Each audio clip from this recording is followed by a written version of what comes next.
Hello friends, कैसे हैं आप लोग? एंड आई होप अगेन यार the same thing, well and good. And मैं भी बहुत अच्छा हूँ और पढ़ाई कर रहे हैं भाई। और मैं रोज़ कहता हूँ कि भाई पढ़ाई करिए और लाइफ के भी मज़े करिए, सब कुछ करिए, लेकिन जो चीज़ इंपॉर्टेंट है वो बहुत ज़रूरी है। ठीक है, चलिए ठीक है, हम अपने नेक्स्ट टॉपिक की तरफ बढ़ते हैं क्योंकि ये बातें तो होती रहेंगी यार। ये तो बहुत लंबा टॉपिक है जिसमें आप और मैं कई बार डिस्कशन कर सकते हैं। ठीक है ना, एक अलग से वीडियो बना लेंगे अब चाहे अपने लोग आपस में डिस्कशन करने के लिए। लेकिन अभी जो हमारा मेन टॉपिक है दैट इज ग्रेविटी। ठीक है ना, जो न्यूटन्स लॉ ऑफ ग्रेविटेशन हमने इससे पहले रीड किया था। न्यूटन्स लॉ ऑफ ग्रेविटेशन में हमने फिर प्लस कंपैरिजन भी किया था, उसकी वेक्टर फॉर्म को भी कंपैरिजन किया था किसके साथ? इलेक्ट्रोस्टैटिक पार्टिकल्स के साथ। जैसे इलेक्ट्रॉन के साथ शायद हमने किया था, इलेक्ट्रॉन से या प्रोटॉन के साथ हमने उस चीज़ को डिस्कस किया था।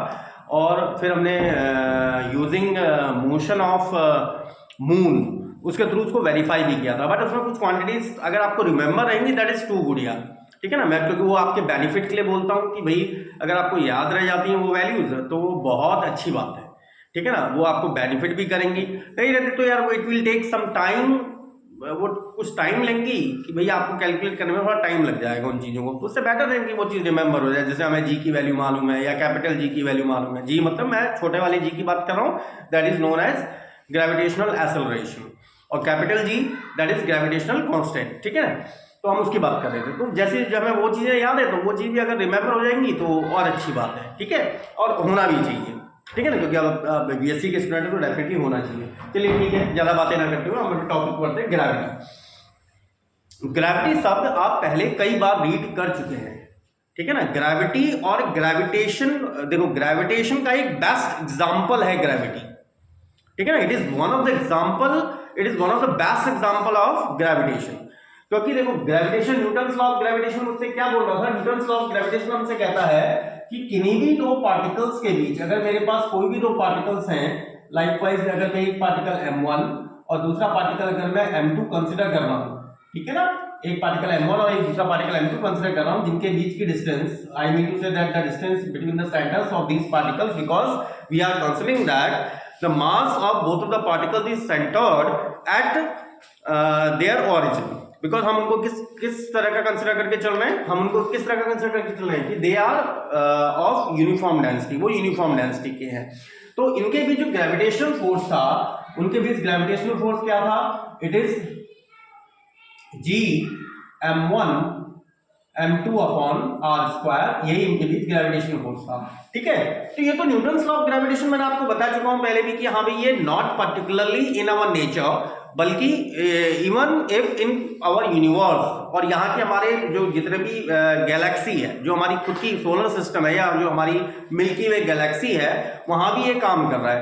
That's why it is known as universal law, इसलिए हम इसे यूनिवर्सल लॉ भी कहते हैं। लेकिन ये लॉ हमारे अर्थ के अंदर भी काम करता है। ठीक है ना, अब अर्थ के अंदर कैसे काम कर रहा है भाई? अगर इन दोनों ऑब्जेक्ट्स में से, ठीक है ना, जो m1 m2 पार्टिकल्स हैं, अगर इन दोनों ऑब्जेक्ट्स में से एक बॉडी अगर अर्थ हो जाए, ठीक है, एक बॉडी मेरी क्या हो जाए? अर्थ, दूसरा पार्टिकल चाहे कुछ भी हो, ठीक है, वो अर्थ के कांटेक्ट में है, with in the surface of the अर्थ। ठीक है ना, तो उस कंडीशन में अगर एक बॉडी मेरी अर्थ है अगर, तो यहां पर जो लगने वाला फोर्स है ना, फिर वो ग्रेविटी बन जाती है।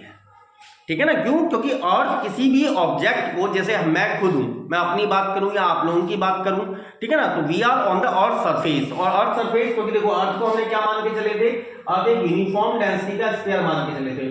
और आई थिंक तो मैंने लास्ट लेक्चर में ये बोला भी था कि हम इसकी डेंसिटी को भी डिस्कस करेंगे, तो आज शायद हम इसको डिस्कस करने का हमें मौका मिल जाएगा आज, क्योंकि कल का लेक्चर थोड़ा सा लंबा हो गया था, तो ड्यू टू सम टायर्डनेस, क्योंकि मुझे अन्य क्लासेस भी लेनी पड़ती हैं, तो उस टायर्डनेस की वजह से मैं कल उस चीज़ पर अटेंड नहीं कर पाया। So I am extremely sorry for that guys.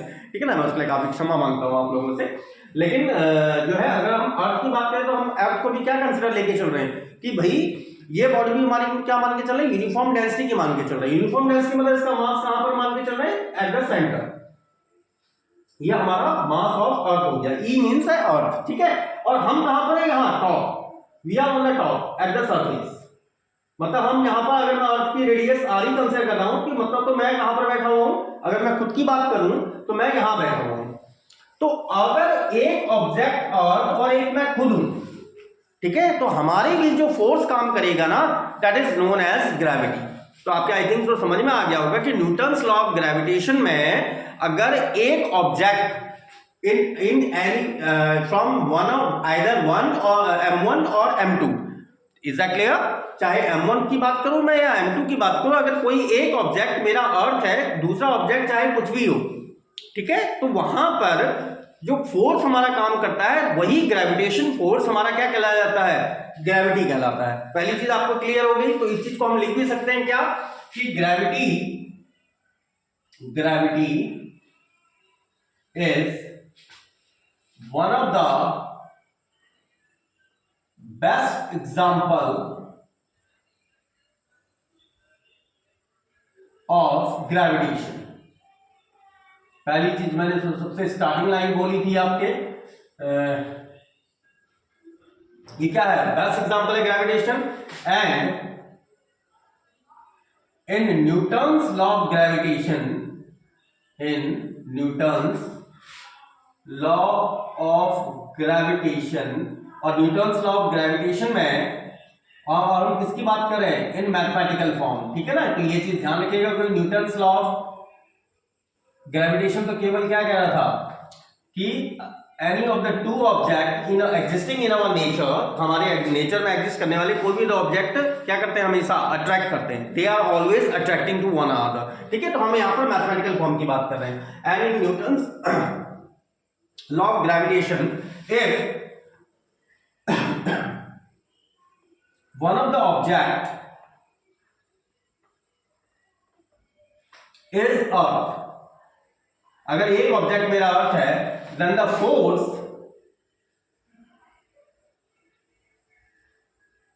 acting between earth and another object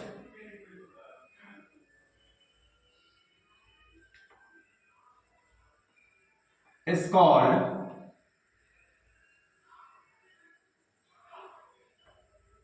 gravity. तो ये चीज आपके आ गई समझ में। हमने क्या लिखा, gravity is one of the best example of gravitation and in Newton's law of gravitation in mathematical form, क्या लिख दिया मैंने, FORM,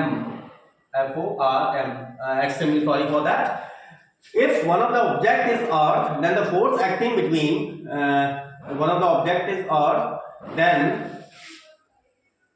the force acting between earth and another object is called gravity। तो हमारा अगर एक ऑब्जेक्ट अर्थ और दूसरा ऑब्जेक्ट कुछ भी हो, ठीक है, तो उसके बीच जो काम करने वाला फोर्स हो जाता है वो क्या बन जाता है, ग्रेविटी बन जाता है। अब अगर हम ये मान लें, हाँ ये फिगर इसको तो डाल दीजिएगा, कह रहा ये it is not necessary for the examination, हाँ ये ऑब्जेक्ट, ये चीज जरूर चल जाएगी, आप इसको बना के जाइएगा कि हम भाई अर्थ को अगर हम क्या माने, यूनिफॉर्म डेंसिटी का, अर्थ को हम क्या कंसीडर करके चले, यूनिफॉर्म डेंसिटी का एक स्फीयर कंसीडर लेके चले, जबकि मैंने कल आपको बताया देखिए एक्चुअली इसका फॉर्म परफेक्ट स्फीयरिकल फॉर्म में नहीं है, इट इज इन एक्स, ठीक है ना वो, या फिर आप इसको कह सकते हैं कि it is partially in elliptical shape, partially elliptical shape हम इसको मान सकते हैं, पार्शियली इलिप्टिकल शेप है आंशिक रूप से, ठीक है ना, मैं हिंदी वालों को बोल रहा हूँ, आंशिक रूप से इलेक्ट्रिकल शेप है। हम उसका कहां पर मान के चल रहे हैं, मास उसके सेंटर पर मान, और उसकी रेडियस हमारी आ रही है। अब मान के चलिए कि भाई अगर यहां पर m मास का कोई ऑब्जेक्ट है, जैसे मैं खुद की बात कर रहा था, अगर मेरा मास m है, ठीक है ना, तो अर्थ मुझे क्या कर रही है भाई, डेफिनेटली जैसे जब हम कल सन की बात करें तो सन की तरफ टुवर्ड्स एक एक्सेलरेशन एक्ट कर रही थी, ऐसे ही मेरी तरफ भी क्या करेगी, एक एक्सेलरेशन काम करेगी। तो अर्थ क्या कर रही है, इस ऑब्जेक्ट को एक पर्टिकुलर एक्सेलरेशन से नीचे की ओर अपने सेंटर की ओर खींच रही है। आरी बात क्लियर। अर्थ क्या कर रही है, इस ऑब्जेक्ट को, इस m मास के ऑब्जेक्ट को डेफिनेटली एक नीचे की तरफ वो कर रही है। तो इस फिगर को जरूर बनाइएगा, ठीक है ना। तो हम यहां पर इस चीज को मान सकते हैं कि late if a particle of mass, particle or object, कुछ भी कंसीडर कर सकते हैं, object of mass m is nearer to the earth surface, मतलब अर्थ सरफेस के नियर है, इज दैट क्लियर। तो हमारे भाई then the force given by the earth, then the force given by the earth to the object,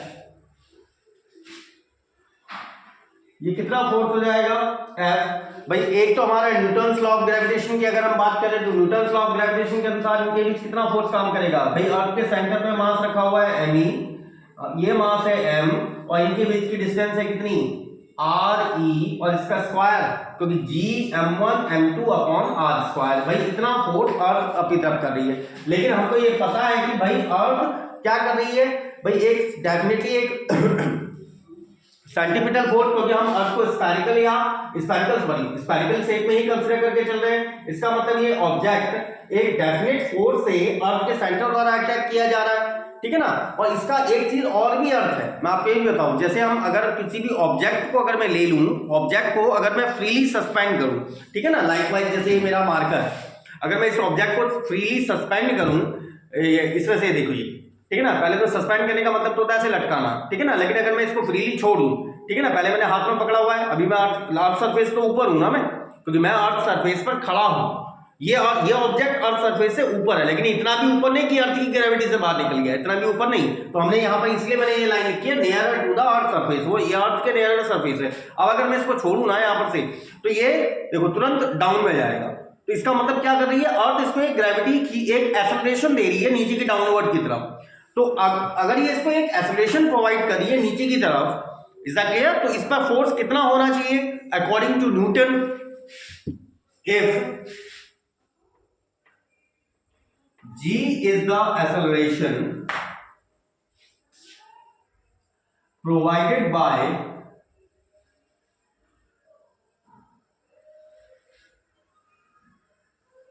earth to the object, then the force acting on object must be, F बराबर Newton के नियम के अनुसार क्या होता है m a क्या था एक्सेलरेशन, तो यहां पर क्या होना चाहिए mg। तो एक इक्वेशन मेरे पास ये है अल्फा 1, एक इक्वेशन अल्फा 2। भाई न्यूटन लॉ ऑफ ग्रेविटेशन कह रहा है कि हाँ भाई अगर अर्थ सरफेस पर या अर्थ के नियर एरिया में है तो उसको अर्थ इतने फोर्स से अपनी तरफ खींच लेगी। सेकंड वन थिंग कि अगर जी अर्थ क्या कर रही है, एक्सेलरेशन दे रही है आप किसी भी ऑब्जेक्ट को, क्योंकि अर्थ मुझे खींच रही है। जैसे न्यूटन सर ने जब सोचा था ना तो एप्पल भी नीचे ही गिरा था, इसका मतलब अर्थ ने कुछ ना कुछ एक्सेलरेशन दिया। और एक्सेलरेशन क्या है, बेसिकली वेग परिवर्तन की दर, that means the rate of change of velocity, या फिर आप कह सकते हो कि एक सेकंड में वेलोसिटी में होने वाला चेंज। इसका मतलब तो एक चीज आपको देखो यहाँ पर एक चीज और नोटिस आ गई क्या, अगर मैं इस ऑब्जेक्ट को यहाँ पर से छोड़ रहा हूँ ना, इस ऑब्जेक्ट को यहाँ से छोड़ रहा हूँ क्योंकि अर्थ सरफेस के आसपास ही है, इसको अगर मैं ऐसे छोड़ रहा हूँ, इसका मतलब इसकी वेलोसिटी में हर सेकंड कितनी की वेलोसिटी का इंक्रीज हो रहा है, जी की वेलोसिटी का इंक्रीज हो रहा है, क्योंकि हम इसको क्या कह रहे हैं acceleration, that is the rate of change of velocity. इसका मतलब ऑब्जेक्ट को अगर फ्रीली हम अगर छोड़ दे रहे हैं तो उसकी वेलोसिटी में पर सेकंड के हिसाब से कितना इंक्रीजमेंट हो जा रहा है, जी का इंक्रीजमेंट हो रहा है। तो इसका मतलब एक चीज और आ गई, क्योंकि अभी तो मैं अर्थ सरफेस की बात करता, इसका मतलब अगर मैं वैक्यूम के अंदर किन्हीं भी दो ऑब्जेक्ट की अगर रिलीज करूं, ठीक है ना, वैक्यूम के अंदर किन्हीं भी दो ऑब्जेक्ट को रिलीज करूं तो चाहे उनके मास कुछ भी हो फिर तो वो दोनों सेम टाइम पर ही नीचे पहुंचने चाहिए। इस चीज को हम मैथमेटिकली वेरीफाई कर देंगे, लेकिन पहले अभी इसकी बात करते हैं। तो F ये तो अर्थ द्वारा था, और सेकंड हमने लिखा था G is the acceleration provided by the earth to the object, then the force acting on the object must be a by according to Newton। यहां पर लिख दीजिएगा आप लोग according to Newton। तो भाई ये दोनों फोर्स बराबर होने चाहिए। भाई अर्थ अगर G एक्सेलरेशन दे रही है, M अगर मास ऑब्जेक्ट का है, earth to the object of mass m लिख लीजिएगा, ऑब्जेक्ट या ब्रैकेट में m लिख दीजिएगा, then the force acting on an object must be, तो alpha one alpha two definitely क्या होनी चाहिए, इक्वल होनी चाहिए। यहां से हमारे पास क्या आ जाएगा, g और कैपिटल G। ये g क्या है, ग्रेविटेशनल एक्सेलरेशन। और मैंने अभी आपको ग्रेविटेशनल एक्सेलरेशन बताया क्या है कि ग्रेविटेशनल एक्सेलरेशन बेसिकली कौन सा क्या चीज है कि अगर मैं किसी भी ऑब्जेक्ट को फ्रीली छोड़ दे रहा हूं तो उसकी वेलोसिटी में पर सेकंड कितने का इंक्रीज हो रहा है, g का इंक्रीज हो रहा है, जिसकी वैल्यू आप लोगों को पता है 9.8 होती है। तो एक बार इतने को कॉपी कर लीजिए, then we are moving on forward. तो फ्रॉम अल्फा 1 और अल्फा 2 हमने मिली थी, तो मैंने आपको बताया दोनों फोर्स क्या होने चाहिए, इक्वल, क्योंकि ये न्यूटन के अकॉर्डिंग है और जो है ये भी न्यूटन लॉ ऑफ ग्रेविटेशन ही भी, न्यूटन का F बराबर ma भी कहता है, और g अगर एक्सेलरेशन प्रोवाइड किया जा रहा है अर्थों द्वारा तो डेफिनेटली बराबर होना चाहिए। दिस इंप्लाइज दैट mg को किसके इक्वल होना चाहिए, g m upon r square. इस m से m cancel out, g equals to आ गया g me upon r square. अच्छा ये me और re में कंफ्यूज मत होना, me मतलब कहने का मतलब मास ऑफ अर्थ, re मतलब रेडियस ऑफ अर्थ। और ये एक्सप्रेशन देखो मुझे क्या बता रहा है कि अर्थ जो ग्रेविटी हमें प्रोवाइड कर रही है, it doesn't depend on the mass of the object. भाई जो मेरा ऑब्जेक्ट का मास था वो ये था ना, छोटा वाला m था मास, ये छोटे वाले m पे तो डिपेंड ही नहीं कर रहा। It is not depending on the mass of small m। इसका मतलब अर्थ के सरफेस के पास या अर्थ के सरफेस पर जितने भी ऑब्जेक्ट हैं उन सभी को अर्थ सेम ग्रेविटी से क्या कर रही है, अट्रैक्ट कर रही है, सेम ग्रेविटी उसको दे रही है। Is that clear? तो यहां पर एक चीज क्या इंडिकेट हो रही है, that is the gravitational acceleration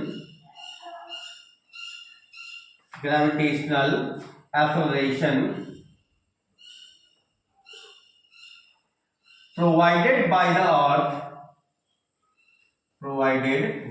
earth to every object on earth's surface or nearer to the earth's surface, nearer to the earth's surface is always same। वो हमेशा क्या रहेगा, same. It doesn't depend on depends on mass of the object. वो मास कभी भी object के मास पर depend ही नहीं करता। इसीलिए मैंने आपको स्टार्टिंग में क्या कहा था कि स्टार्टिंग में मैंने इसीलिए ये लाइन बोली थी आपको कि अगर मैं वैक्यूम के अंदर किन्हीं भी दो ऑब्जेक्ट को whatever the mass they are containing, अगर मैं किन्हीं भी दो ऑब्जेक्ट को वैक्यूम में फ्रीली छोड़ दूं, then they will reach at the bottom with same time interval। ठीक है ना, वो सेम समयांतराल में नीचे पहुंच जाएगी। ठीक है ना, तो ये इसका कारण यही है क्योंकि जी जो है अर्थ जो प्रोवाइड कर रही है हमें, वो जी क्या है, वो मास पे डिपेंड ही नहीं कर रहा है यार। ठीक है ना, वो मास पे डिपेंडिंग ही नहीं है। अब मास पे जब डिपेंडिंग ही नहीं है, इसका मतलब चाहे मैं हूं, जैसे मेरा वेट 50 किलो है या किसी दूसरे व्यक्ति का वेट 500 किलो है, तो हर ऑब्जेक्ट को तो अर्थ सेम ही ग्रेविटी से वो कर रही है। ठीक है ना, अब इस जी का हम डेफिनेशन भी निकाल सकते हैं, चाहे आप इससे कैलकुलेट कर लो या फिर इससे कैलकुलेट कर लो। भाई देखो, सिंस F बराबर mg था, F बराबर mg था, अगर मैं ये मान लूं कि if m equals to 1 unit, 1 unit मतलब 1 kg ही कंसीडर करके चल रहा हूं मैं। ठीक है, तो F बराबर आपके पास क्या आ जाएगा, g, मतलब ग्रेविटेशनल एक्सेलरेशन उस फोर्स के इक्वल होता है। भाई जी मेरे को कौन प्रोवाइड कर रहा था, ये अर्थ ही तो प्रोवाइड करी थी नीचे की डाउनवर्ड डायरेक्शन में। ठीक है ना, ये एक्सेलरेशन यही वाला अर्थ मुझे प्रोवाइड करी थी। इसका मतलब जी उस फोर्स के इक्वल है जो अर्थ, ठीक है ना, जो अर्थ 1 kg के मास को जितने फोर्स से अपनी ओर क्या करती है, अट्रैक्ट करती है। आई मीन टू से, मैं दोबारा रिपीट कर रहा हूं, आप क्या लिख सकते हैं कि ग्रेविटेशनल एक्सेलरेशन उस फोर्स के इक्वल होता है जो 1 किलो के मास को अर्थ अपनी सेंटर की ओर अट्रैक्ट करती है या आकर्षित करती है। तो इसको आप चाहे, ये तो मैंने हिंदी में बोल दिया, आप इस चीज को हम इंग्लिश में भी कह सकते हैं कि that is gravitational acceleration is equal to that force which is gravitational acceleration is equal to that force which is given by earth to attract an object of mass 1 kg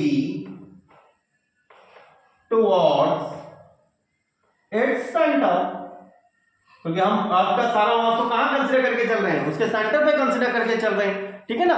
तो भाई जो हमारा ग्रेविटेशनल एक्सेलरेशन क्या हो गया, वो equal है किस फोर्स के बराबर, which is given by the अर्थ, जो अर्थ द्वारा प्रोवाइड किया जा रहा है टू अट्रैक्ट एन ऑब्जेक्ट, किस ऑब्जेक्ट को अट्रैक्ट करने के लिए, ऑफ मास 1 kg, इसका मास 1 किलो है, टुवर्ड्स इट्स सेंटर, अपने केंद्र की ओर आकर्षित करने के लिए 1 किलो के मास को जितना फोर्स वो जितने फोर्स से वो उसे खींच रही है, वही उसका है ग्रेविटेशनल एक्सेलरेशन है, ठीक है ना। तो ग्रेविटेशन, तो इससे हमें एक चीज और, जो मैंने आपको स्टार्टिंग बोला था कि आप ये भी कह सकते हैं कि अगर हम वैक्यूम में या फिर हिंदी में बोल तो निर्वात में, ठीक है ना, अगर हम डिफरेंट मास वाले किसी भी ऑब्जेक्ट को अगर फ्रीली छोड़ दें, then they will reach at the bottom within the same time interval. तो हम ये चीज भी लिख सकते हैं, which also shows that as G provided by Earth doesn't depend on mass, does not depend on mass of object,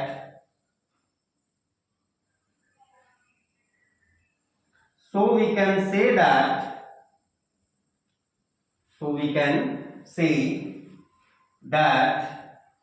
चलिए पहले इतना कॉपी कर लीजिए, फिर मैं उसके बाद एक बार इसको ऊपर से लिख रहा हूँ, तो अदरवाइज फिर ये स्पेस थोड़ा सा कम पड़ जाएगा, तो एक बार इसको कॉपी कर लीजिए, देन उसके बाद फिर हम आगे बढ़ते हैं।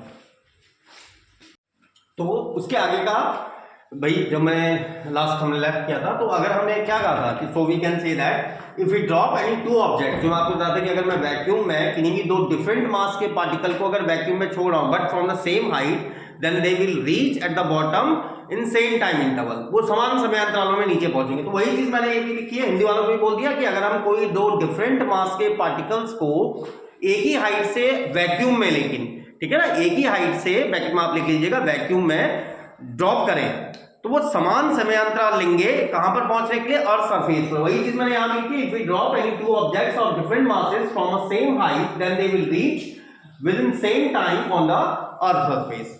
तो ग्रेविटी आई थिंक सो आज के समझ में आ गई कि ग्रेविटी क्या है। Gravity is nothing, it is just a gravitation force, वो भी ग्रेविटेशन फोर्स ही है, बस हमारा एक ऑब्जेक्ट क्या हो जाता है, अर्थ हो जाता है, ठीक है।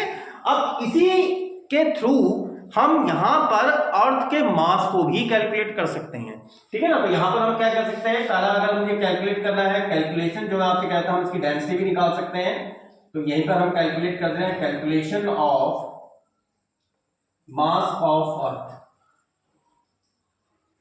कि अगर हम अर्थ का मास निकालना चाहें, सिंस अब भी आपने कैलकुलेट किया था क्या, G बराबर किसके बराबर था, G me upon R e square, जहां me क्या था, मास ऑफ अर्थ, मुझे इसी को कैलकुलेट करना है। RE रेडियस ऑफ अर्थ, जो मैंने आपको कल लास्ट लेक्चर में बताई, लगभग 6400 किलोमीटर या फिर 6.37 इंटू 10⁻6 मीटर, ठीक है ना। आप वैसे भी लिख सकते हैं या 6400 किलोमीटर भी लिख सकते हैं, 64, क्योंकि हम अप्रोक्सीमेटेड वैल्यू लेके चल रहे हैं भाई, तो अप्रोक्सीमेटेड ही वैल्यू लेके हम चलेंगे, क्योंकि एक्चुअली तो रेडियस तो एक्चुअली इतनी होगी नहीं, क्योंकि मैंने आपको क्या कहा कि परफेक्ट स्क्वायर तो है ही ना वो, तो रेडियस कहीं थोड़ी आगे पीछे तो होगी, लेकिन हम अप्रोक्सीमेटेड वैल्यू लेके चल रहे हैं।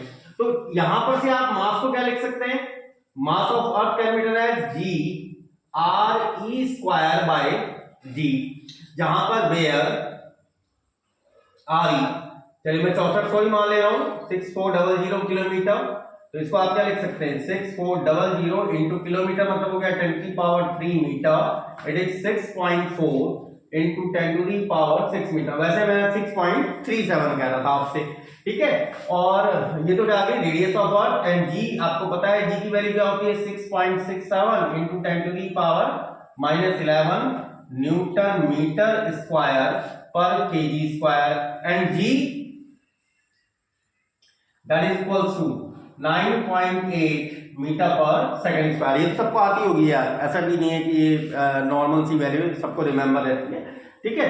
तो मास ऑफ अर्थ अगर मैं यहां से कैलकुलेट करना चाहूं तो इट विल भी क्या आ जाएगा आपके पास, 9.8 इंटू रेडियस या 6.4 इंटू 10⁻6 अपॉन G 6.67 इंटू 10⁻11। और अगर हम इसको कैलकुलेट करें ना, ठीक है ना, अगर हम इसको कैलकुलेट करें तो वैसे तो खैर मास हमें याद होना चाहिए। 10 की पावर 24 के आसपास हमारी धरती का मास होता है, ठीक है। 10 की पावर कितना, 24 के आसपास हमारा मास होता है। तो इसको हम यहां से भी कैलकुलेट कर सकते हैं। तो ये हमारा क्या आ जाएगा 9.8 इंटू, मैंने कहीं पे छोड़ा था कुछ, हाँ इसका स्क्वायरिंग छोड़ दी, देखो मतलब बात वैसे तो मुझे याद है।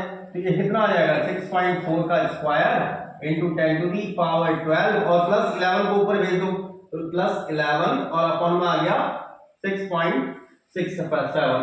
तो ये 6.4 का square into 10 to the power ये हो गया 2 3 और 23 अपॉन 6.67। Is that clear? तो हमारा अगर हम इसको कैलकुलेट करें ना, इसको अप्रोक्सीमेटेड कैलकुलेट करें, तो it will be nearly equals to 24 KG. ये हमारा लगभग क्या आ जाता है 6 × 10 पावर 24 केजी हमारा क्या आ जाता है, अर्थ का मास आ जाता है। तो एक बार इसको कॉपी कर लीजिए। Then we are also going to calculate the density of the earth, क्योंकि हम उसको यूनिफॉर्म डेंसिटी का मान के चल रहे हैं, तो उसके बाद हम उसकी डेंसिटी भी कैलकुलेट कर लेंगे। तो हमने अभी तो मास कैलकुलेट किया, अब उसी के अकॉर्डिंग हम अर्थ की डेंसिटी भी कैलकुलेट कर सकते हैं। भाई अर्थ को हम क्या मान के चलते हैं, spherical, although it is not in perfect elliptical, क्या सॉरी यार, स्फेरिकल मान के चल रहे थे। इस पर परफेक्ट स्फेरिकल तो है नहीं, लेकिन हम सेक ऑफ कन्वीनियंस के स्फेरिकल मान के चल रहे हैं, जहां पर हम अर्थ का मास कहां कंसीडर कर रहे हैं, उसके सेंटर पे। और सेंटर पे ही क्यों कंसीडर किया जा रहा है, क्योंकि जितनी भी मेरी यूनिफॉर्म शेप बॉडीज होती हैं, every uniform shape body has a centre of mass, उसका एक सेंटर ऑफ मास, ऐसा ही नहीं कि नॉन यूनिफॉर्म के सेंटर ऑफ मास नहीं है, लेकिन उनका सेंटर ऑफ मास क्या होता है, रैंडमली डिस्ट्रीब्यूटेड होता है। जैसे मैं आपको कॉपी का एग्जांपल दे रहा था, वो डायगोनल के इंटरसेक्शन पर था। जब मैं कल एक रेक्टेंगुलर शेप बॉडी की बात करी थी मैंने, या फिर स्क्वायर शेप बॉडी की बात करूँ तो वो भी डायगोनल के इंटरसेक्शन पे ही आता है।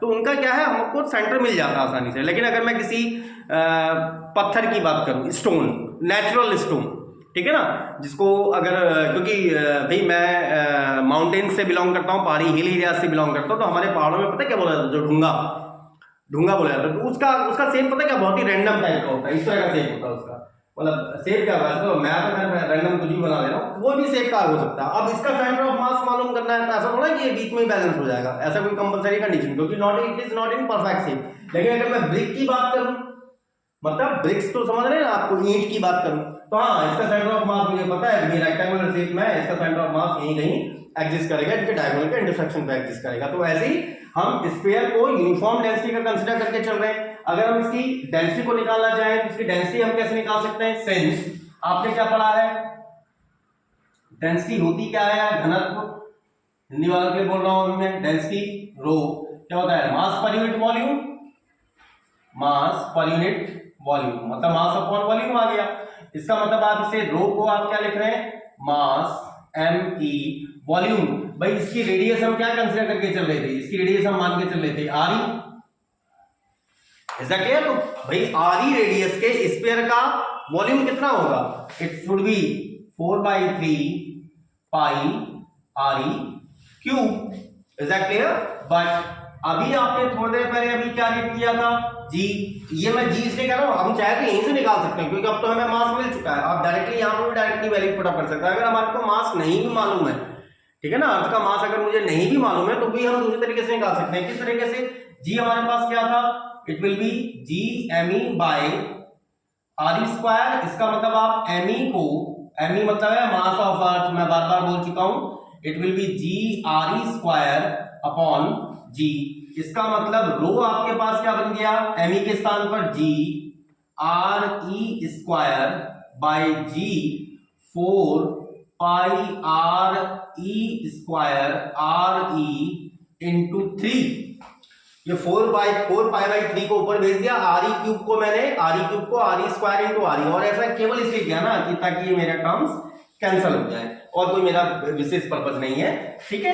तो ये वैल्यू क्या आ जाएगी मेरे पास, 3g upon 4g pi and R. तो हमारे पास मतलब डेंसिटी को देखो, without knowing the mass of the earth, हमको अगर अर्थ का मास नहीं भी मालूम, अगर मालूम है तो दैट इज टू गुड। और मैंने आपको बता चुका हूं इससे पहले, अभी हमने अर्थ का मास ही निकाला था, दैट इज नियरली अबाउट कितना होता है, 6 × 10⁻⁴ केजी में, ठीक है ना, वो केजी में आता है। और अगर मैं डेंसिटी की बात करें, वैसे भी डेंसिटी याद होनी चाहिए, अगर हम नहीं भी याद है तो हम यहाँ से इसे आसानी से कैलकुलेट कर सकते हैं। अगर मास ऑफ अर्थ मालूम है तो आप डायरेक्टली इस फॉर्मूले में प्लेस कर दीजिए तो भी आपको आंसर वही मिलने वाला है। अगर मास ऑफ अर्थ नहीं मालूम है तो भैया हम उसको जी की हेल्प से भी एमई को रिप्लेस करके इसकी वैल्यू को कैलकुलेट कर सकते हैं। वेयर भाई जी आपको पता ही है कितना होता है, 9.8 मीटर पर सेकेंड स्क्वायर। इस कैपिटल जी की वैल्यू भी मालूम है 6.67 10 to the power -11 newton metre square पर केजी स्क्वायर। रेडियस आरई अभी मैंने बताई थी 6400 किलोमीटर, इसका मतलब 6.4 into 10 to the power 6 metre. तो सारी बाकी वैल्यूज तो हमें मालूम ही है। इसका मतलब जो इसकी डेंसिटी आएगी रो, इट विल बी 3 जी मतलब हो गया 9.8 4, it is 6.67 into 10 to the power -11 into pi means हो गया 3.14, आरी रेडियस हो गई 6.4 into 10 to the power 6। और इसकी अगर मैं वैल्यू कैलकुलेट करूं ना, अभी मैं कैलकुलेटर का यूज नहीं कर रहा हूं। क्यों नहीं कर रहा हूं? क्योंकि भाई ये वैल्यू मुझे मालूम है। जैसे मुझे कल, वैसे मुझे कल का जो मैंने जब कल हमने लेक्चर लिया था वो भी मुझे याद थी, लेकिन बस just for sake of convenience, ताकि आप लोग कंफर्म रहें। और मैं अगर जरा सी मिस्टेक करता तो आप तुरंत पता है मुझे कमेंट भेज देते कि सर अरे सर ने तो गलती कर दी है, ठीक है ना। तो ऐसा मैं नहीं चाहता। और वैसे भी देखिए कोई भी टीचर नहीं चाहता यार, every teacher is excellent teacher. मैं सभी टीचर्स की रिस्पेक्ट करता हूँ कि हम ये सारे टीचर जो कर रहे हैं वही अपनी तरफ से बेस्ट दे रहे हैं, ठीक है ना। और मैं भी यही कोशिश कर रहा हूँ कि भैया अपनी तरफ से बेस्ट दूँ, तो इसलिए भाई कोई मिस्टेक ना हो। लेकिन जो चीज़ मुझे याद है तो हम उसको सीधा लिख दे रहे हैं। तो 3 इंटू 10 9.8 अपॉन अगर मैं इसको कैलकुलेट करूँ ना तो ये लगभग अप्रोक्सीमेटेड वैल्यू बोल रहा हूँ मैं, 5.5 भी लिख लेते हैं कई लोग, otherwise 5.48 into 10 to the power यह आ जाता है -11.53, कितना आ जाता है कितना केजी पर मीटर क्यूब। ये लगभग हमारे अर्थ की क्या रहती है, डेंसिटी रहती है। तो आपको ये चीज रिमेंबर होनी चाहिए। चलिए ठीक है, एक बार इसको भी कॉपी कर लीजिए, then we are moving on forward. चलिए आपने कॉपी कर लिया होगा। अब बात करते हैं जो हम अभी बात कर रहे थे, ग्रेविटी, ठीक है ना, कि जो अर्थ जिस फोर्स से या जिस एक्सेलरेशन से किसी भी ऑब्जेक्ट को, क्योंकि हम कोई भी ऑब्जेक्ट की बात करें या हम अपनी बात करें, ठीक है ना, तो हम कहां पर हैं, अर्थ की सरफेस पर है, ठीक है ना। और अर्थ हमको क्या कर रही है, एक फोर्स से, और वो कौन सा फोर्स था, जी, जिसको हम क्या बोलते हैं, gravitational acceleration. Exactly, gravitational acceleration force हमको क्या कर रही है, अपनी तरफ खींच रही है। लेकिन इस जी की वैल्यू, जो ये ग्रेविटेशनल एक्सेलरेशन है, इवन इफ अर्थ की सरफेस पर ही अलग अलग स्थानों पर अलग अलग होती है। अरे बात समझ में, मैंने क्या कहा कि इस जी की वैल्यू अर्थ के अलग अलग स्थानों पर, मीन टू से, अगर मैं इस इक्वेटर लाइन की बात करूं, इक्वेटर लाइन मतलब हिंदी में कहूं तो इसको हम बोलते हैं भूमध्य रेखा। भूमध्य रेखा मतलब जो अर्थ को ठीक दो पार्ट्स में डिवाइड कर दे रही है, इसलिए इक्वेटर हो, इक्वेट कर दे रही है दो हिस्सों में। इक्वेटर लाइन की बात करूं या इस पोल्स पे बात करूं, तो इन पोलों पर भी इसकी वैल्यू अलग अलग है। या फिर अगर हम अर्थ सरफेस से मैं ऊपर की तरफ चले जाऊं, अर्थ सरफेस से ज्यादा हाइट पे कहने का मतलब जैसे अभी मैं अभी कमरे के अंदर हूं, ठीक है, अगर मैं अपने कमरे की छत पे चले जा रहा हूं, तो ऐसा नहीं कि कमरे की छत पे जाने पर मेरे पे ग्रेविटेशनल पुल कम हो जाएगा या ग्रेविटेशनल एक्सेलरेशन मेरे को धरती कम फोर्स से खींचेगी। बहुत ही नेग्लिजिबल चेंज आएगा, नेग्लिजिबल भी नहीं आएगा, बल्कि 0.000 समथिंग आएगा। इसलिए हम वहां पर क्या मान लेते हैं, इसलिए मैंने आपको एक बार क्या लिखाया था कि एट द अर्थ सरफेस और nearer to the earth surface, वो हम आगे यहां पर अभी प्रूव करने वाले हैं। लेकिन अगर हम कुछ ज्यादा हाइट पे चले हैं, मान लीजिए मैं अर्थ की रेडियस के बराबर के डिस्टेंस पर, भाई यहाँ पर अर्थ की रेडियस हमें पता थी कि भाई जो अर्थ की रेडियस है, दैट इज हम कैसे रिप्रेजेंट कर रहे थे, आर की फॉर्म में रिप्रेजेंट कर रहे थे रेडियस ऑफ अर्थ। अगर मैं इतनी ही हाइट पर ऊपर चले जाऊं या फिर इससे नीचे आ जाऊं, मैं I mean to say that earth को मैं खोदूं, जमीन को खोदूं और इससे 30 फीट नीचे, 40 फीट नीचे, 100 फीट नीचे, 150 फीट नीचे जाने की कोशिश करूं, तो वहां भी ग्रेविटी की वैल्यू क्या होती जाएगी, कम होती जाएगी। तो इसके भी मल्टीपल रीजंस हैं, there are multiple reasons for that. तो उसको हम वन बाय वन एक एक करके एक्सप्लेन करेंगे। तो जितना मैंने अभी बोला ना, पहली चीज तो क्या कि हमारी अर्थ की सरफेस पर या पृथ्वी तल पर, इसको अगर हम हिंदी कहें तो पृथ्वी तल पर क्या हो रहा है कि ग्रेविटेशनल एक्सेलरेशन की वैल्यू प्रत्येक स्थान पर अलग अलग होती है, चाहे हम यहाँ पर स्थानों पर इक्वेटर लाइन पर अलग है, इक्वेटर लाइन पर अलग है, पोल्स पर अलग है, मतलब भूमध्य रेखा पर अलग है, और जो ये वर्टिकल एक्सिस है इसको हम पोल बोलते हैं, ऊपर नॉर्थ पोल हो गया, नीचे साउथ पोल हो गया, ये ईस्ट हो गया, वेस्ट हो गया, देखिए इस लाइन पर अलग होती है। और अगर मैं इससे ऊपर जा रहा हूँ, अर्थ सरफेस से ऊपर की तरफ जा रहा हूँ तो भी वैल्यू डिफरेंट आ जाती है, नीचे आ रहा हूँ तो भी वैल्यू डिफरेंट आ जाती है। उनकी वैल्यू क्या क्या होती है, कहाँ पर कितनी कितनी है, हम उनको 1 by 1 कैलकुलेट करेंगे। तो एक बार पहले इस चीज को लिख लेते हैं, क्या the value of G is different at different places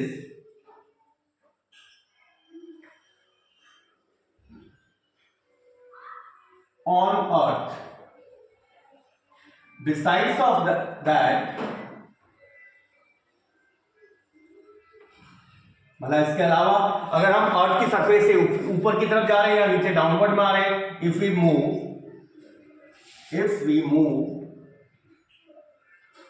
in upward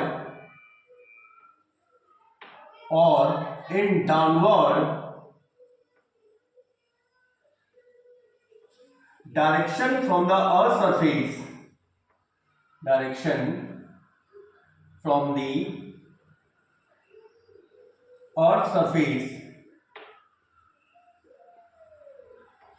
the value of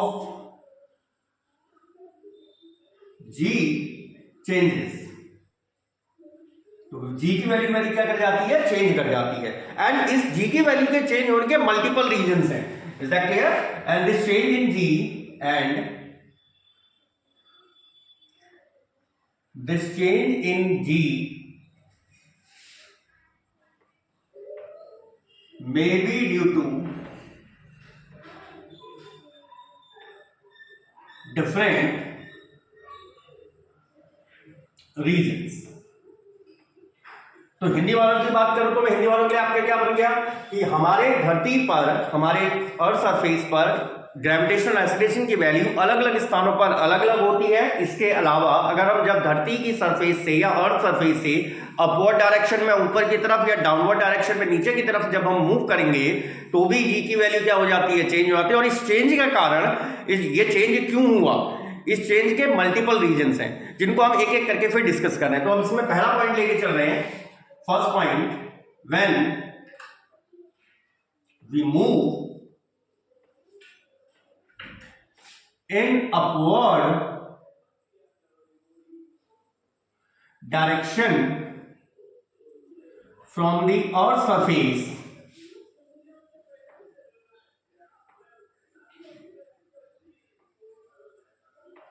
the value of G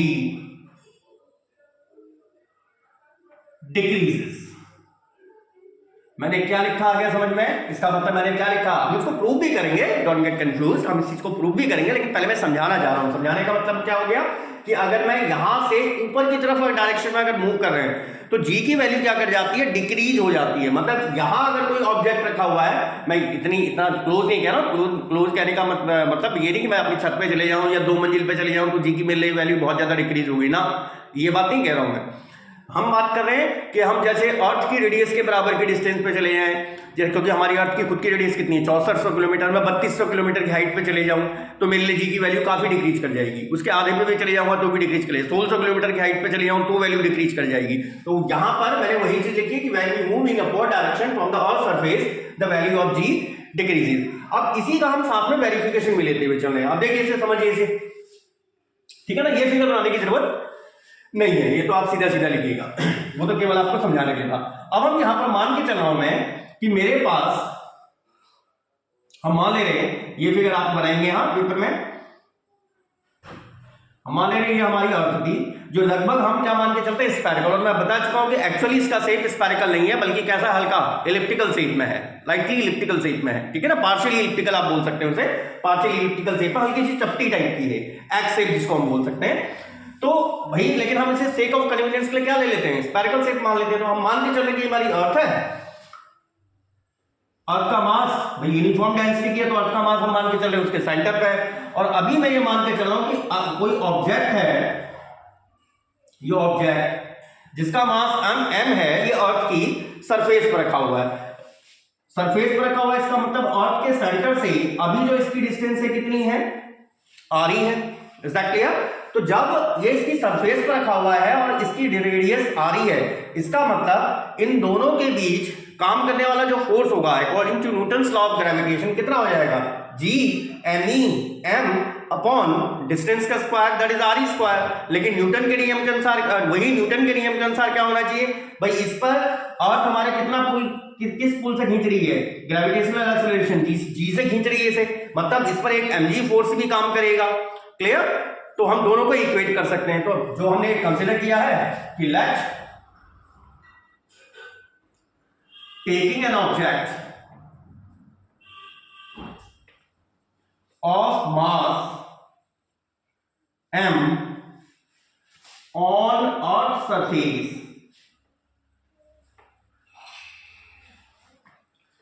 then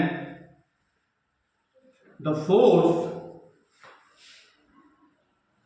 due to earth on that object is क्या हो जाएगा, F equals to G M E M upon R E square. जहां पर M E मैंने बता चुका हूं, हम एम ई क्या मान के चल रहे हैं, हमारे अर्थ का मास, आर ई हमारी अर्थ की रेडियाई है। ठीक है, तो ये आ गया पहली इक्वेशन। लेकिन G is the gravitational pull given by the earth to that object, मतलब G क्या है, उस ऑब्जेक्ट को अर्थ द्वारा दिया गया पुल है या अर्थ द्वारा खींचा गया उसकी तरफ अट्रैक्शन है। क्योंकि कल मैंने इसकी डेफिनेशन भी लिखाई थी, डेफिनेशन क्या थी, G क्या होता है, उस फोर्स के इक्वल होता है जो फोर्स अर्थ किस ऑब्जेक्ट पे लगाती है, 1 किलो के मास को अपने सेंटर की तरफ खींचने के लिए लगाती है, उसी को हम ग्रेविटी बोल रहे थे। ठीक है ना? तो but the gravitational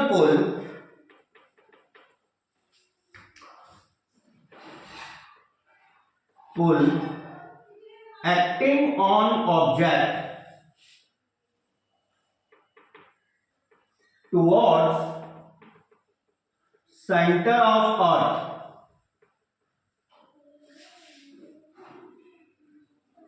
is G. So the force acting on mass m should be कितना होना चाहिए, ये होना चाहिए कितना, F equals to mg and that is alpha 2। लेकिन भाई ये दोनों ही, ये भी ग्रेविटेशनल फोर्स ही है, ये भी अर्थ द्वारा दिया गया एक फोर्स है, इसका मतलब दोनों क्या होने चाहिए, both of them should be equal. तो एक बार पहले इतना कॉपी कर लीजिए, उसके बाद हम इक्वेट कर रहे हैं। और अभी तो मैंने केवल कहां माना ऑब्जेक्ट को, अर्थ की सरफेस पर। उसके बाद हम इसी ऑब्जेक्ट को एक हाइट पर ले जाएंगे, एक सर्टेन हाइट तक, ऊंचाई तक ले जाएंगे। लेकिन मैंने क्या कहा आपसे, कितनी हाइट पर, जैसे हम बात करें रेडियस का 1/4 हाफ या फिर उससे ज्यादा। ठीक है ना? मतलब लेकिन इतना नहीं कि हम अपनी छत पे चले जाएं या सेकंड फ्लोर पे चले जाएं, तो उससे कोई फर्क नहीं पड़ने वाला, जी की वैल्यू में कोई ज्यादा चेंज नहीं आता, वो नेग्लिजिबल होता है, हम उसको जी के बराबर ही कंसिडर करके चलते हैं। वो उसका भी रीजन लेंगे, हम समझाएंगे उस चीज को। लेकिन पहले चलिए इतना कॉपी कर लीजिए एक बार। तो आपने कॉपी कर लिया होगा। तो अल्फा 1 अल्फा 2 हमारे पास कंडीशन क्या आ गई, ये। ठीक है, तो इसको कुछ नाम दे दे रहे हैं हम, S1। अच्छा, यहां पर इस केस में हमने क्या लेके मान के चले थे, हम ये मान के चले थे कि हमारा ऑब्जेक्ट कहां पर है, अर्थ की सरफेस पर है। लेकिन हमको डिस्कस करना था कि अगर हम उसको अर्थ सरफेस से क्या ले जाए, कुछ एक पर्टिकुलर हाइट पर ले जाए। ठीक है, तो हमारा अर्थ तो हमारी ये थी, अर्थ हम ये कंसिडर करके चल रहे थे, जिसका मास हमने इसके सेंटर पे कंसिडर किया था, अर्थ की रेडियस ये थी। इससे पहले मैंने ऑब्जेक्ट को यहां कंसिडर किया था। अब हम ऑब्जेक्ट को यहां ना करके बल्कि यहां कंसिडर कर ले रहा हूं कि मेरा ऑब्जेक्ट, मास m का ऑब्जेक्ट ये है। मतलब मैं इसको अर्थ सरफेस से एक सर्टेन हाइट h पर ले गया हूं, मतलब ये हाइट यहां से लेके यहां तक की हाइट हम मान ले रहे हैं h। आधी बात क्लियर? अब ऐसा नहीं कि इसको अभी अर्थ जो है ग्रेविटेशन पुल नहीं कर रही है, ग्रेविटेशन पुल तो अभी भी है, लेकिन उस g के बराबर नहीं है, क्योंकि ये अर्थ सरफेस से एक हाइट पर चला गया है। ठीक है, एक सर्टेन हाइट पर है। तो यहां से लेके यहां तक की डिस्टेंस, अब यहां से लेके यहां तक की डिस्टेंस आपकी क्या बन गई, it must be are E plus H, ये होनी चाहिए। Is that clear? तो जैसा जैसा आपने फिगर बनाया वही चीज लिख लीजिए। Now if we carry the object of mass m at height h above the earth surface, then the force acting between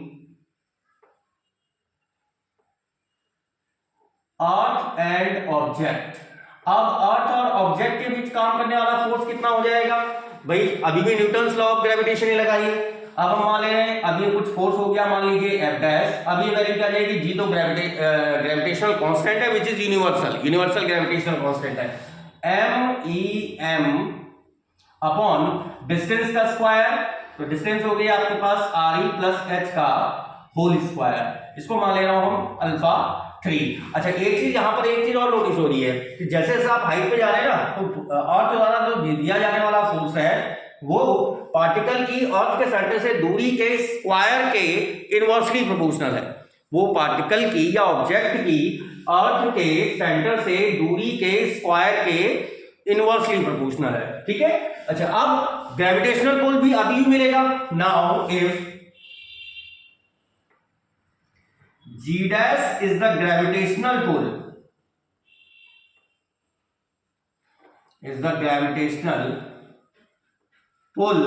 given by Earth to object.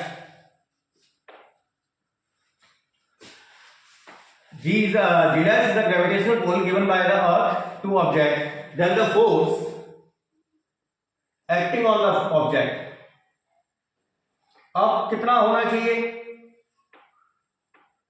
भाई? अब आप एफ इसका मतलब आप इस एम पे कितना भाई, इस पर आप कितना पुल काम कर रहा है, इस पर नीचे कितना पुल काम कर रहा है? जी डैश। क्योंकि अब हम एच हाइट पर चले गए तो वहां पर जी सेम तो रहेगा नहीं, डेफिनेटली हम मान ले रहे हैं कि उसकी वैल्यू बदली तो उसकी नई वैल्यू कितनी हो गई? जी डैश हो गई या जी इफेक्टिव, कुछ भी लिख लीजिए। तो अब कितना हो जाएगा? एफ डैश शुड भी होना चाहिए M into G dash alpha 4 from alpha 3 and alpha 4।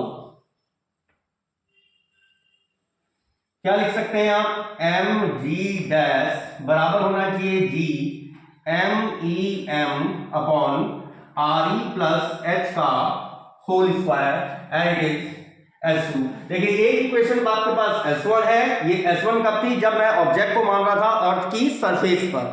दूसरी इक्वेशन आई जब हमने अर्थ को किस ऑब्जेक्ट को कहां ले लिया? एट अ हाइट h पर, जब हमने उसको h हाइट पर पहुंचा दिया तो आपके पास सेकंड कंडीशन आ गई।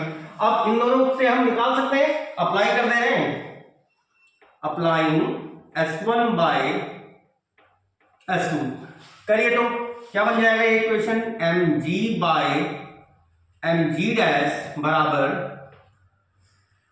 g m upon R E square into ये आ गया आर ई प्लस एच का whole square by G M E M. ये पूरा टर्म देखो, इस टर्म से कैंसल आउट, एक टाइम इस आर ई को इस स्क्वायर के अंदर भेज सकते हैं, तो R E plus H upon R E इस पूरे फंक्शन का होल स्क्वायर। क्या बन गया ये एक्सप्रेशन? इसका मतलब जी डैश को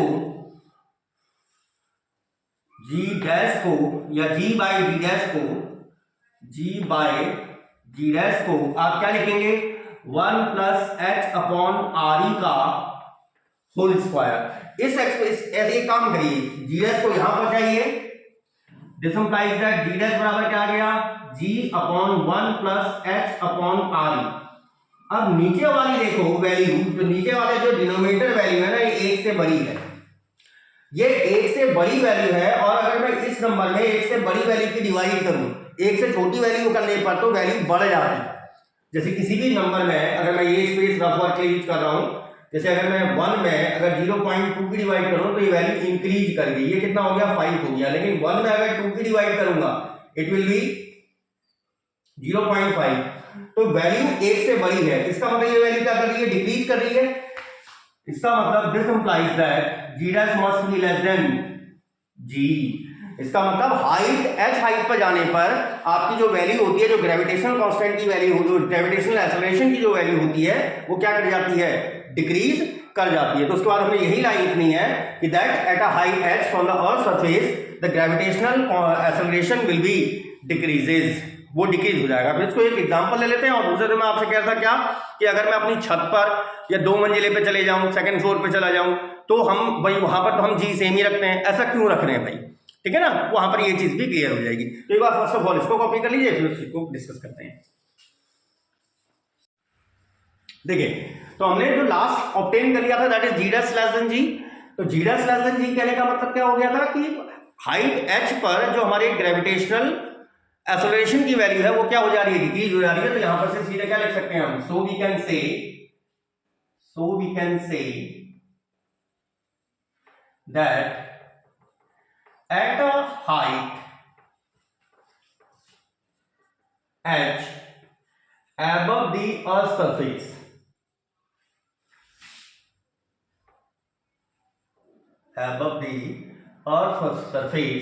the gravitational acceleration या the gravitational pull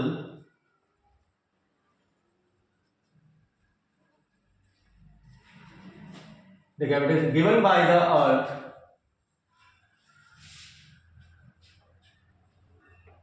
to object decreases। अब इसको जैसे हम एक फॉर एग्जांपल ले लें, फॉर एग्जांपल भाई हम क्या लेके चले थे भाई, ये हमारी अर्थ थी, अर्थ का मास यहां हमने एट अ हाइट h, ये एट हाइट थी, ये रेडियस थी आपके अर्थ की re, हम पार्टिकल को यहां कंसीडर करके चले थे, ये एच हाइट h पर है। अगर मैं मान लूं कि ये हाइट रेडियस के ही बराबर है, मतलब मैंने कितनी हाइट पर भेज दिया उसे, अर्थ की सरफेस से जहां पर हम खड़े हैं, क्योंकि हम अर्थ की सरफेस पर ही खड़े हैं, अर्थ की सरफेस से कितनी हाइट पर, जितना अर्थ की रेडियस है 6400 किलोमीटर की हाइट पर और ऊपर भेज दिया, ठीक है ना। तो इफ h इक्वल्स टू अगर हम मान लें re के बराबर, मतलब अर्थ की सरफेस से हमने 6400 किलोमीटर हाइट पर भेज दिया, देन तो g डैश की वैल्यू कितनी हो जाएगी, इसी एक्सप्रेशन में पुट अप कर दीजिए, क्या आ जाएगा, g अपॉन 1 प्लस h की वैल्यू है re अपॉन re का whole square, it is g, ये दोनों cancel out, 1 plus 1 2 and that is 4। मतलब जो नया g उस पर काम करेगा, इस ऑब्जेक्ट पर, इस m मास के ऑब्जेक्ट पर जो ग्रेविटेशनल पुल जो मेरा काम करेगा वो वैल्यू क्या हो जाएगी, एक्चुअली अर्थ सरफेस पर उपस्थित ऑब्जेक्ट पर काम करने वाले ग्रेविटेशनल एक्सेलरेशन का या ग्रेविटेशनल पुल का 1/4 रह जाएगी। काफी कम हो गया ना, वैसे ही 9.8 होता है, 9.8 का भी आप 1/4 कर दो, ठीक है ना, तो 4 दुनिया 2 पॉइंट समथिंग के आसपास आ जाएगा। तो इस पर 2 पॉइंट समथिंग के एल्स के आसपास ही मीटर पर सेकंड के स्क्वायर का ग्रेविटेशनल पुल काम करेगा toward the centre of the earth. Is that clear? अच्छा, अब सेकंड वन थी भाई, इस वैल्यू को सिंस g डैश आपका था g अपॉन 1 प्लस h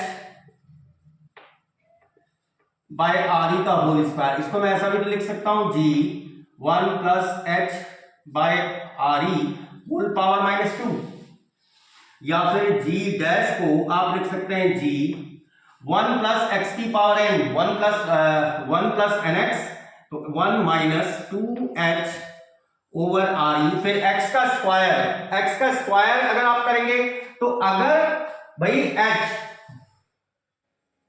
भाई आगे x का स्क्वायर भी आता, लेकिन भाई अगर मेरा h काफी छोटा है, ठीक है ना, यहां पर for h is very small,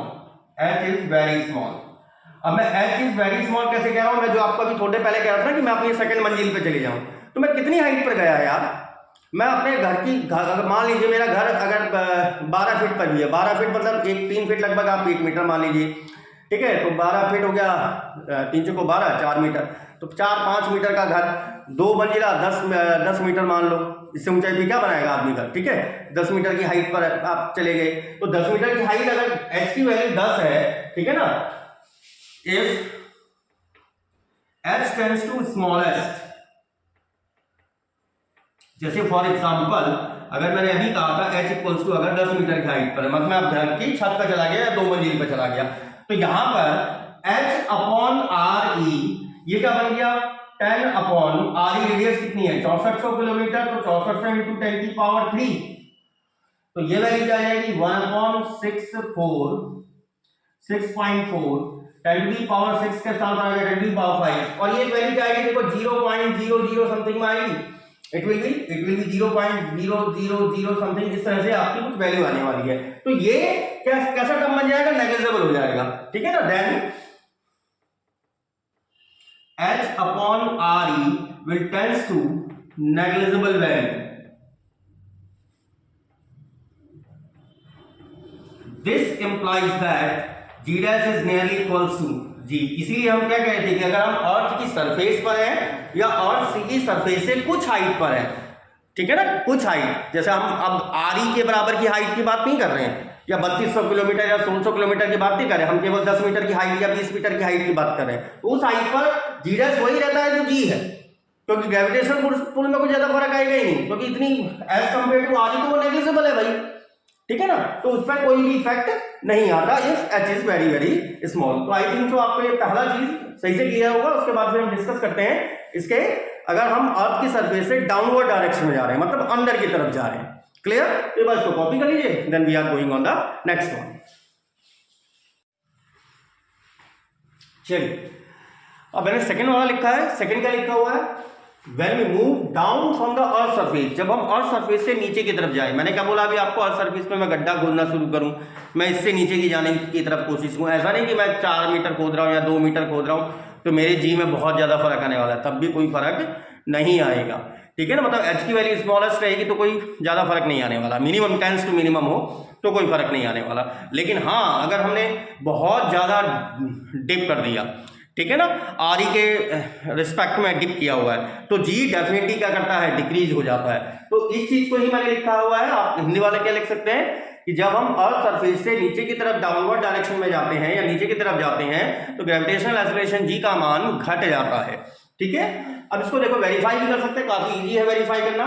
मैं मान ले रहा हूं हमारी अर्थ ये थी, अभी आप समझ जाएंगे,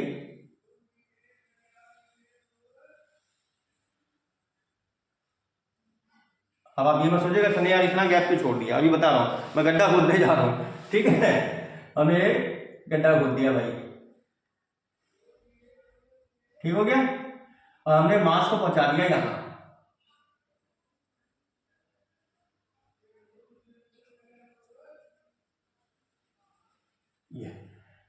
यहां से लेके यहां तक की रेडियस तो आ रही थी, मतलब ये रेडियस तो आ रही है, ठीक है, ये रेडियस तो आ रही है, लेकिन जब हमने इसको कितना डिप किया, मैंने मान ले रहा हूं कि हमने हाइट कितना खोद दिया नीचे की तरफ, एच हाइट, तो ये वाली हाइट कितनी रह जाएगी, it will remain are E minus H. अब ऑब्जेक्ट मेरा यहां रखा हुआ है, एम मास का ऑब्जेक्ट जो है यहां रखा हुआ है, ठीक है। अब अगर एम मास का ऑब्जेक्ट यहां रखा हुआ है, इसका मतलब जो अर्थ का सेंटर है ना, जो अर्थ का सेंटर है, अर्थ के सेंटर द्वारा इस पार्टिकल पर जो ग्रेविटेशनल पुल आएगा वो केवल इतने ही मास के कारण तो आएगा जिसको मैंने डॉटेड से बना रखा है, क्योंकि ये वाला मास जो रेस्ट मास है वो तो बाहर निकल गया भाई। जो पार्टिकल को जब मैंने गड्ढा खोदा और अंदर डाल दिया तो ऊपर वाला सरफेस तो हट गया ना, मास पार्टिकल तो यहां पहुंच गया, तो इस मास पार्टिकल पर केवल इतने स्फीयर के कारण ही तो ग्रेविटेशनल पुल आएगा। अरे बात क्लियर, केवल इतने स्फीयर के कारण ही ग्रेविटेशनल पुल आएगा आपका। तो उसको हम कैसे कैलकुलेट कर सकते हैं, इसको आसानी से कैलकुलेट किया जा सकता है कि भाई मास ऑफ अर्थ, भाई अब जो मास ऑफ अर्थ रह जाएगा इस पार्टिकल के लिए वो कितना रहेगा, ठीक है ना। तो हम पहले जो हमने फिगर बनाया, हम क्या कंसीडर लेके चल रहे हैं कि लेट अ पार्टिकल या object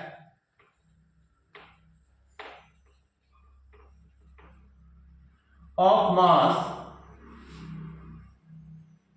m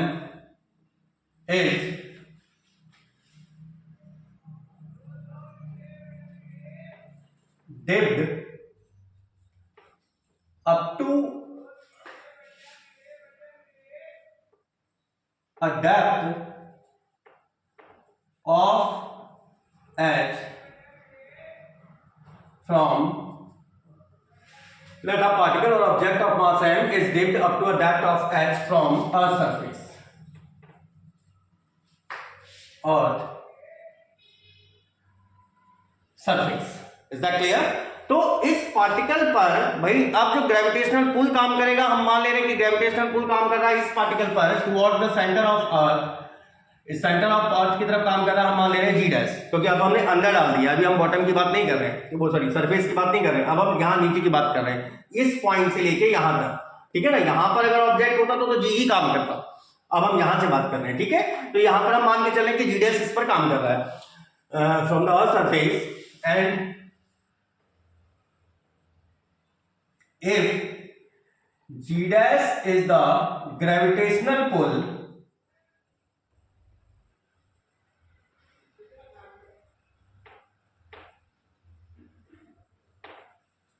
given by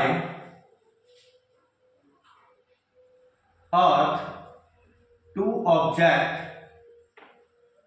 towards its center,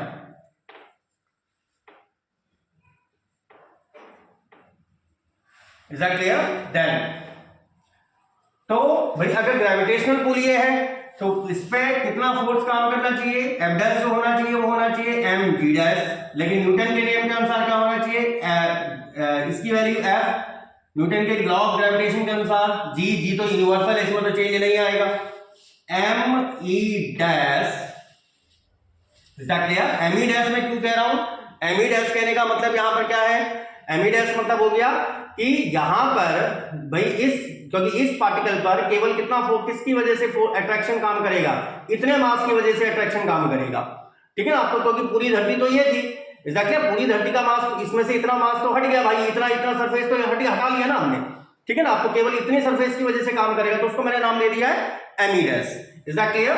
M E dash M upon distance का square, it will be R minus H का स्क्वायर। Is that clear?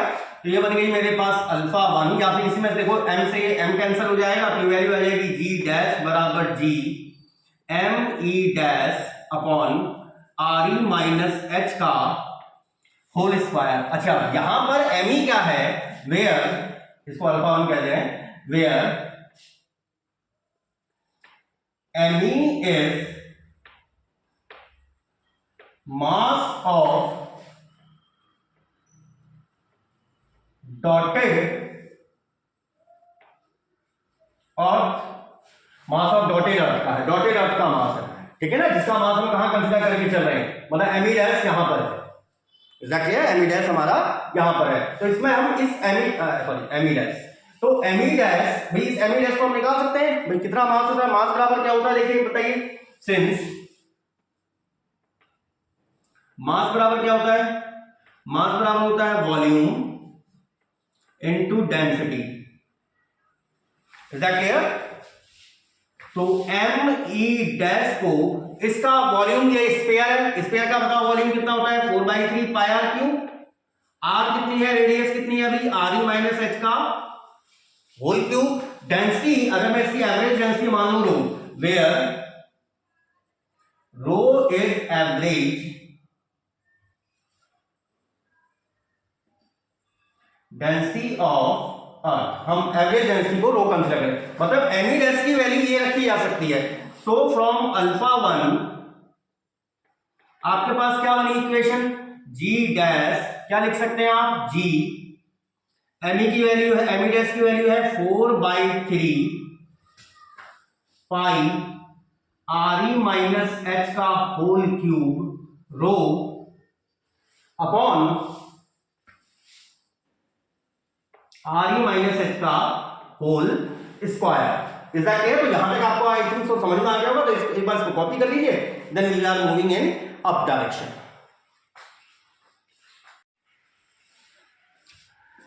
चलिए ठीक है, आपने कॉपी कर लिया होगा, तो हम यहां पहुंचे थे, इसको क्या लिख सकते हैं, इट कैन बी, देखो यहां स्क्वायर है, यहां क्यूब है, तो ये कितना बन गया 4/3 G pi R E minus H and rho, इसको कुछ नाम दे दे रहे हैं बीटा 1। तो ये क्या है, ग्रेविटेशनल पुल है इस m मास के पार्टिकल पर, जो छोटा वाला मास है, मैं इस m मास के पार्टिकल पर टुवर्ड्स दिस सेंटर हो, ठीक है। एंड इफ द ऑब्जेक्ट, अगर यही ऑब्जेक्ट, ये वाला ऑब्जेक्ट अर्थ की सरफेस पर होता, if the object of mass m will be at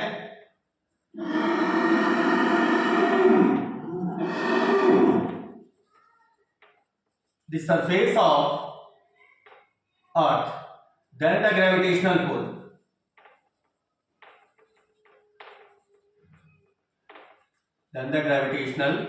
pull, G। अब इस G को निकालने के लिए मुझे देखो दोबारा फिगर बनाने की जरूरत नहीं है भाई। अगर यहां होता, इज दैट क्लियर, तो ये h की वैल्यू क्या हो जाती, 0 भाई। इस पॉइंट पर 0 है, यहां पर आप नीचे की तरफ आए हो ना अभी, तो नीचे की तरफ आए तो मैंने हाइट h, तो h की वैल्यू क्या हो जाएगी, देन यहां पर लिख भी लो, then h equals to 0, h equals to 0 place कर दो यहां, इसमें h इक्वल्स टू 0 प्लेस कर दो तो क्या वैल्यू आ गई, 4/3 g pi r e into rho, and that is beta 2। तो यहां से अप्लाई कर दीजिए, applying beta 1 by beta 2 and it is g dash by g। देखो 4/3 g रो से 4/3 g rho, sorry g pi rho, 4/3 g pi rho पूरी तरह से कैंसल आउट, केवल क्या बचा, r e minus H upon r e, या फिर g डैश को आप लिख सकते हैं, इसको इन दोनों के नीचे अलग अलग रख लीजिए, तो 1 minus H upon R E into G, और ये देखो एक से वैल्यू छोटी है, this value is lesser than 1, एक से वैल्यू छोटी है, तो ये एक्सप्रेशन मुझे क्या बता रहा है, this implies that g dash is less than g। मतलब जब हम अर्थ सरफेस से नीचे की तरफ आते हैं, तो अर्थ सरफेस से नीचे की तरफ आने पर भी हमारी जो ग्रेविटेशनल पुल की वैल्यू है, जो ग्रेविटेशनल एक्सेलरेशन है, जो ऑब्जेक्ट पे काम कर रहा है, वो क्या हो जा रहा है, डिक्रीज हो जा रहा है, that is the gravitational acceleration, the value of gravitational acceleration, the value of gravitational acceleration will decreases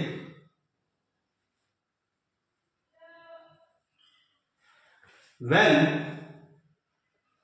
we move down from the earth surface. Again, if h tends to very negligible या very small, this implies that h upon re tends to क्या हो जाएगा, negligible value. जैसे मैंने कहा 2 feet खोद दिया आपने, 2 फीट का गड्ढा खोद दिया या 4 फीट का गड्ढा खोद दिया, और आपको कि सर नहीं ग्रेविटेशनल एक्सेलरेशन तो यार कम होना चाहिए, लेकिन कम कैसे हो जाएगा यार, h एक बहुत छोटी वैल्यू है, r 6400 किलोमीटर है, ठीक है ना। आप 2 फीट की बात करें, 1 मीटर की बात करें, 1 मीटर के कंपैरिजन में 6400 मीटर के 6400 किलोमीटर कहने का मतलब हो गया 6.4 × 10⁶ मीटर, तो ये तो नेग्लिजिबल चला गया। तो उस कंडीशन में then g dash will be equal to g, तब g डैश g के बराबर होगा। लेकिन अगर h, इसको आप खोदते कहां तक पहुंच जाओ, सेंटर तक पहुंच जाओ, तो h खुद किसके बराबर आ जाएगा, r के बराबर नहीं हो गया भैया। आप सोचो ना, जैसे मैंने तो इतनी हाइट तक खोदा, आप इसको खोदते नीचे ले आओ, इसके सेंटर तक ही पहुंच जाओ, अर्थ के सेंटर तक। Is that clear? तो इफ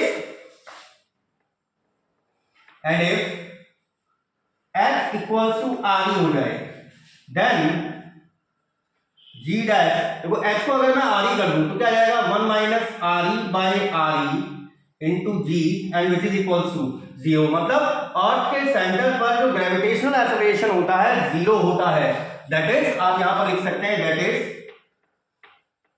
एक्सेलरेशन या gravitational pull at the centre of Earth is 0। I hope so आपको ये दोनों टॉपिक अभी समझ में आए होंगे। अभी और भी है, कई सारे अन्य फैक्टर्स भी हैं जहां पर हमारा जी चेंज होता है। ठीक है ना। जैसे जो मैं आपको कह रहा था कि अर्थ का शेप ही भाई प्योर स्फेरिकल नहीं है, यहाँ तो हम स्फेरिकल सेक ऑफ कन्वीनियंस के लिए कंसिडर करके चल रहे हैं। एक्चुअली वो किस शेप में है, लाइटली इलिप्टिकल या पार्शियली इलिप्टिकल शेप में है, ठीक है ना। परफेक्ट इलिप्टिकल भी नहीं है, पार्शियली इलिप्टिकल की बात कर रहा हूँ मैं, ठीक है ना। इक्वेटर पे ज़्यादा है, थोड़ा सा ज़्यादा चौड़ी है, पोल पे थोड़ा सा दबी हुई है, इस तरह से आपका शेप है, ठीक है ना। तो अंडाकार शेप कह सकते हो या एक्स शेप कह सकते हैं या पार्शियली इलिप्टिकल, आप उसे किसी तरह से कंसीडर कर सकते हैं। उनके कारण भी है, शेप के कारण भी जी चेंज होता है। फिर धरती हमारी क्या कर रही है, रोटेट कर रही है ना अपनी एक्सिस पर, ठीक है ना, उसके रोटेशन के कारण भी चेंज आ जाता है। और जो रोटेशन वाला फैक्ट है ना वो ज़्यादा इंपॉर्टेंट है, जो मैक्सिमम टाइम एग्जाम्स में पूछा गया है, ठीक है। लेकिन आज के लिए लेक्चर आई थिंक तो सफिशिएंट है। फिर जो वेरिएशन जो due to the earth rotation जो कह रहा हूं मैं, और due to the shape of the body जो हम बात कर रहे हैं, इसको हम नेक्स्ट लेक्चर में लेते हैं। चलिए तब तक पढ़ाई करिए, मस्त रहिए, एंजॉय करिए लाइफ का, बी हैप्पी एंड पसंद आ रहा है तो लाइक शेयर एंड सब्सक्राइब करिए एंड एंजॉय करिए भाई लाइफ को, जम के पढ़िए और जम के लाइफ का आनंद भी लीजिए। Good bye, take care.